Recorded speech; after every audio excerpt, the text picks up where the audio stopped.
महाराष्ट्र के जलगांव में बुधवार शाम एक बड़ा ट्रेन हादसा हो गया था। लखनऊ से मुंबई जा रही पुष्पक एक्सप्रेस में आग लगने की अफवाह फैल गई।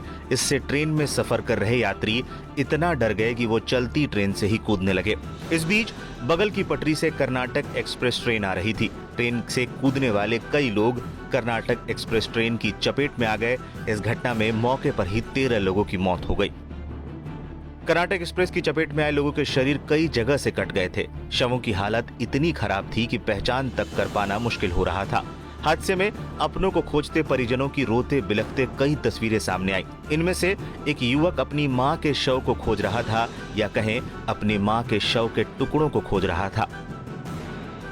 नेपाल की महिला कमला भंडारी भी इसी ट्रेन में सवार थी। उनकी मौत की खबर मिलने के बाद उनके पुत्र तपेंद्र घटनास्थल पर पहुंचे और इस दौरान हादसे वाली जगह पर जो भी मौजूद था वो अपने आंसू नहीं रोक सका। कमला भंडारी के बेटे तपेंद्र ने लखनऊ में अपनी मां को पुष्पक एक्सप्रेस ट्रेन में बिठाया था। उन्हें ट्रेन में विदा करने से पहले तपेंद्र ने रेलवे स्टेशन पर ही उनकी एक तस्वीर ली थी। तब तपेंद्र को इस बात का बिल्कुल अंदाजा नहीं था ये तस्वीर उनकी मां की अंतिम तस्वीर होगी। बता दें, तपेंद्र की मां कमला भंडारी और उनकी पत्नी राधा भंडारी पुष्पक एक्सप्रेस से लखनऊ से मुंबई जा रही थी। ट्रेन में आग लगने की अफवाह फैल गई तो अफरा तफरी मच गई। इसी अफरा तफरी के बीच कमला भंडारी भी कोच से बाहर कूद गईं और कर्नाटक एक्सप्रेस की चपेट में आ गई। कमला भंडारी की मृत्यु के बाद उनके बेटे तपेंद्र जलगांव पहुंचे और तपेंद्र घटनास्थल भी पहुंचे। जब दुर्घटना स्थल पर उन्होंने अपनी मां का एक कपड़ा देखा तो पूरा परिवार फूट फूट कर वहीं रोने लगा। तपेंद्र को ट्रैक के पास पड़े पत्थरों में उनकी मां का कपड़ा मिला था, जिस पर खून के निशान थे। बदहवास बेटा अपनी मां के टुकड़े खोज रहा था। मौके पर मौजूद पुलिसकर्मी तक अपने आंसू नहीं संभाल पाए। अपनों को खो चुके कई लोग अपने परिजनों को खोजते हुए जलगांव पहुंचे और बहुत मुश्किल से शवों को पहचान पाए। मोतीलालपुरा मरचौर।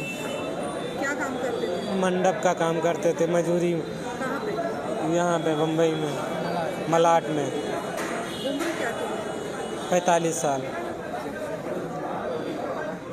शव की पहचान कैसे कराई गई है? कलाया बांधा था उसको, तो मोटा कलाया बांधा था और कपड़ा भी पहना था, तो हम लोग घर के हैं तो पहचान लिए।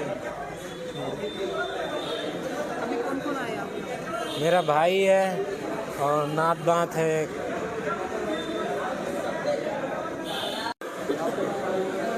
घटना में आपके यहाँ भाई थे शिव कुमार चौहान, मेरा भाई था। हाँ, वो गोंडा से आ रहे थे पुष्पक से।